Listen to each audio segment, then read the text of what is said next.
Hi welcome to my channel. তো আজকে তোমাদের সাথে শেয়ার করব একদম অনুষ্ঠান বাড়ির মতো রুই মাছের কালিয়া। এর জন্য প্রথমেই রুই মাছটাকে ভালো করে কেটে ধুয়ে নিয়েছি।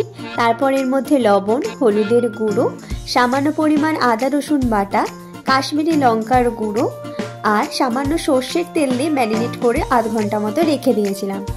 এরপর এটা ভালো করে ভেজে নিতে হবে। মাছ ভাজার জন্য অবশ্যই আপনারা সর্ষের তেল ব্যবহার করবেন আর কড়াইটা ভালো করে গরম করে নেবেন, না হলে কিন্তু মাছগুলো ভেঙে যাওয়ার সম্ভাবনা থাকে। তো অবশ্যই কড়াইটা ভালো করে গরম করে নিতে হবে।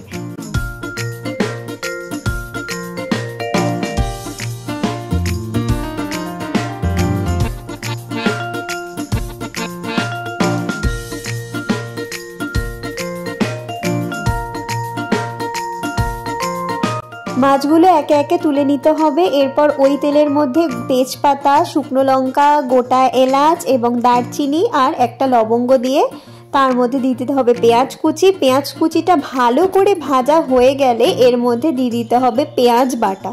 তো দুরকমভাবে পেঁয়াজটা এর মধ্যে ব্যবহার করছি, তাহলে গ্রেভিটা খেতে কিন্তু আরও টেস্টি হয়। এরপর পেঁয়াজ বাটাটা দিয়ে ভালো করে কষতে হবে।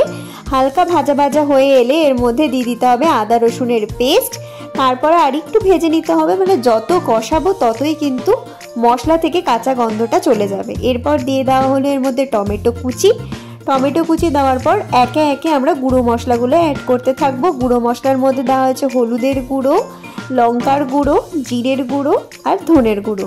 আর হ্যাঁ, সবশেষে একটুখানি কাশ্মীরি লঙ্কার গুঁড়ো দেওয়া হয়েছিল যাতে গ্রেভির রঙটা কিন্তু খুব সুন্দর আসে। এরপর সামান্য একটুখানি জল দিয়ে ভালো করে কষতে হবে যাতে মশলাটা না পুড়ে যায়। এর মধ্যে দিয়ে দিচ্ছি পরিমাণ মতো লবণ। তো মশলাটা ভালো করে কষে নিতে হবে। আর কষার পর এর মধ্যে অ্যাড করে নিচ্ছি টক দই। তো আগে থেকে ফেটিয়ে রাখা টক দই আপনারা ব্যবহার করবেন। আর একটা টিপস দিই, অবশ্যই কিন্তু রুম টেম্পারেচারে রাখা টক দই ব্যবহার করবেন। ঠান্ডা মানে ফ্রিজ থেকে বের করে রাখা টক দই যদি দিয়ে দেন তাহলে কিন্তু অনেক সময় ফেটে যেতে পারে।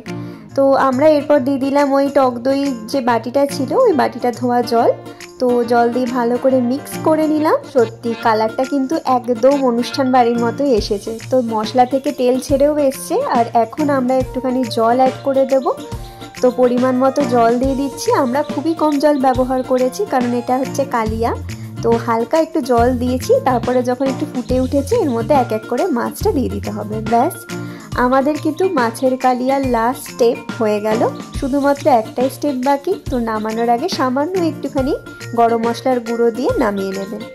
তো এইরকম আরও নতুন নতুন রেসিপি পেতে হলে কিন্তু অবশ্যই আমার চ্যানেলটিকে সাবস্ক্রাইব করে রাখতে হবে। আর আজকের ভিডিওটা যদি তোমাদের ভালো লেগে থাকে তাহলে প্লিজ একটা লাইক করে দিও। দেখা হচ্ছে পরের আরও নতুন নতুন ভিডিওর সাথে। ততক্ষণ সবাই ভালো থেকো, সুস্থ থেকো।